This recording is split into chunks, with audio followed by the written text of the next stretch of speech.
किया day one से वही वकील है मेरे। एक मेंटली सेटिस्फेक्शन होती है किसी के साथ, और वैसे भी one of the best lawyer in Pakistan, तो choose the best at least for yourself.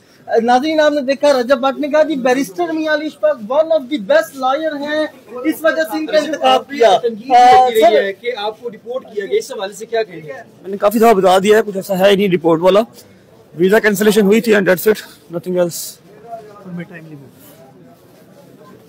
रजब बताइएगा क्या वजूहात है इन मुकदमात की, किस वजह से यही आपको क्यों चूज किया गया? वजूहात नहीं होती हैं, बस सर्कमस्टांस होते हैं। अल्लाह खैर करेगा, कोई बात नहीं, मुश्किलें आती रहती हैं। हिम्मत हौसला पूरा अल्हम्दुलिल्लाह ऑलवेज। रजब भट्ट आप देख रहे हैं, नाज़रीन हमारे साथ मौजूद है, हिम्मत और ये अदालत में जा रहे हैं। यहाँ पर नदीम नानी वाला जो है वो भी चले गए हैं और बाकी जो लोग हैं वो यहाँ पर काफी ज्यादा मौजूद हैं।